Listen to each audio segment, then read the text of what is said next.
오늘날 감사절을 맞아서 혹시라도 우리에게 감사의 마음이 상실되었다면, 감사의 신앙이 상실되었다면 이 시간을 통해서 우리의 감사가 다시 회복되는 은혜가 있기를 주님의 이름으로 축원드립니다. 자, 오늘 본문에 범사에 감사하라고 얘기했어요. 왜 우리가 범사에 감사해야 할까요? 왜요? 첫 번째, 뭐라고 얘기하고 있어요? 하나님의 뜻이기 때문에 범사에 감사해야 돼요. 왜 감사해야 돼요? 하나님의 뜻이기 때문에. 우리가 살다 보면 하나님의 뜻이 선명하게 알아질 때도 있지만 하나님의 뜻을 몰라 당황할 때가 많아요. 어디로 가야 할지, 무엇을 해야 할지, 어떤 것을 선택해야 될지, 무엇이 하나님의 뜻인지 몰라서 답답해할 때가 있습니다. 그래서 우리는 나름대로 하나님의 뜻을 찾으려고 노력을 합니다. 기도도 해보고 상담도 받아보고.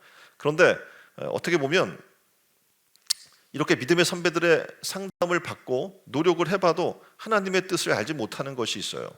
그 이유가 무엇이냐면 보니까 하나님의 말씀 앞에 서 있지 않다는 거죠. 그림을 보면 이 사람이 있어요. 앞에 사람이 있는데 성경을 뒤로 하고 기도하는 사람이 있어요. 하나님의 뜻이 하나님 말씀에 있는데 하나님의 말씀을 들여다보지도 않고 가까이도 하지 않고 하나님의 뜻을 구한다는 것은 있을 수 있을까요? 없다는 거예요. 지금 이런 기도는 어떤 기도가 됩니까?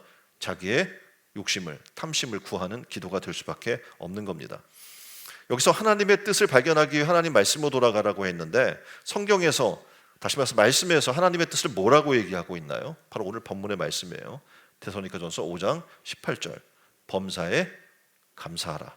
이것이 그리스도 예수 안에서 너희를 향하신 하나님의 뜻이니라. 아멘. 전체 이 말씀을 직역하면 이렇습니다. 너희는 모든 것 안에서 감사해라. 이는 하나님의 뜻이기 때문이다 라고 얘기해주고 있어요. 그러니까 기쁘거나 슬플 때 모든 것 안에서 항상 감사할 때 그것이 기뻐하고 기도하는 것이 바로 하나님의 뜻이다 라고 얘기해 주고 있는 겁니다. 초대 교부 중에서 황금의 입이라고 별명을 가진 크리소스톰이라는 사람이 있어요.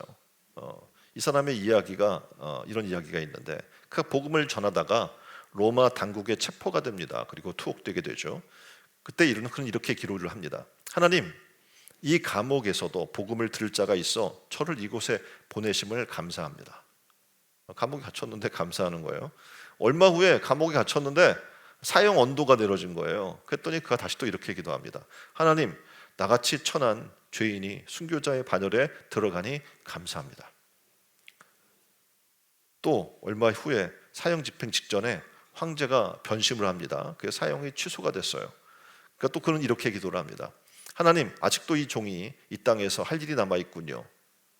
제게 또 할 일을 충성할 수 있도록 살려주시니 감사합니다. 충성을 다하겠습니다. 옆에서 볼 땐 그렇게 보이는 거예요. 줏대도 없어. 뭐 이래도 저래도 감사래.